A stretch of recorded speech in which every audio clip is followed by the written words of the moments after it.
Hello and welcome back to my channel.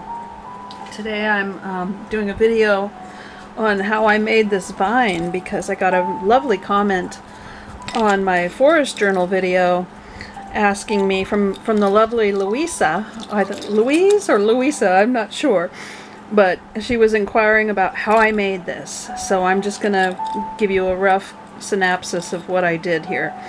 The base, the whole thing is well, let me show you the center.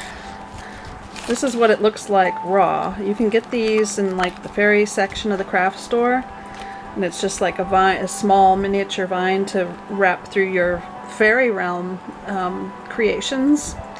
And I wrapped it in between each signature. There's 3 signatures in this book, so I wrapped it in between each signature in the centers. See, you can see where it rests. That's the 3rd signature. This is the 2nd signature, and that's the 1st signature. And it comes up through there. So I used that vine as the base, and then I also used this lovely yarn that I found at the craft store a couple weeks ago. It was my big splurge.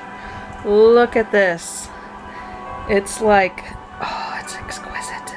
It's so soft and it's like moss. I swear, it's so beautiful. So yeah, this was my little splurge for the week. So there's all the information if you want to know. It's by Loops and Threads. It is tweed chenille, heathered tweed, and the color is 2217. Doesn't have a name, but I call it moss because it's the closest one to moss you can get. But there's the scanner if you want that, and there's the stuff. I think it was right around $7 or $8. It was pretty expensive, but it's worth it because this is going to go a long way.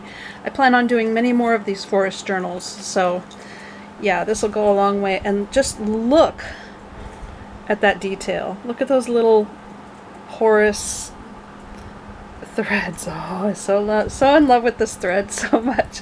So it's that, and then there is there's a little bit of hemp here and there. There's a little bit of lace. Oh, the lace didn't make it down this far, but you can see it up here. See that lace? So if you take lace, any lace, you can take lace like this. Even it doesn't have to be green. Mine happened to be green. I got lucky. But you can take lace like this and dye it, you know, with some green dye or green food coloring. The green food coloring comes out a little bit bright, so I would go with that and some coffee or some distress ink in either Vintage Photo or Ground Espresso. The Ranger, of course, Tim Holtz. So yeah, do some of that, and the thread, the vine, and then towards the end I added a few other elements. I did a little bit of hemp there, and then I added some embroidery floss so that I could tie these little bells on. And the embroidery floss I used is, this was some stuff I found in a random pack. This was in another pack that I had on hand. Oh, here's some lace I can show. Oh, what am I doing here? I don't know, I got a little sidetracked there. Woo. Doesn't take much. Okay, so here's a piece of lace that I used throughout this journal, and it was really tattered to begin with. This is an old, you know, thrift store skirt that I shredded apart and used, and I've still got a ton of it left. It's such great stuff. Look at this. Oh my god. Oh wow. Whoa. Okay. Yeah. So just take your old things that you're not wearing anymore. This is like a little ruffly mini skirt thing. You take that, and then you can use any of this kind of stuff. Got some little plasticky, you know, little foliage pieces. Weave those in there, or if you're lucky enough to still find that vine. I've had that vine for a long time. I hope it's still available, but if not, these are some great alternatives. What else did I use? What else did I use? Oh, I think that's it. Yep. So that's it. I just took everything and kind of, you know, swirled it up. I did a wraparound. And then at the end, I wrapped this. I'm gonna have to do a fixer-upper job. This, like I say, this is my demo. I'm beating this thing up. I really want this book to get some wear and tear. I want to find out what works and what doesn't. So right now it's all trial and error for me. So I just kind of wound this on here. I'm going to do a better job of fixing this up, but I wanted to have a leaf for the final tuck.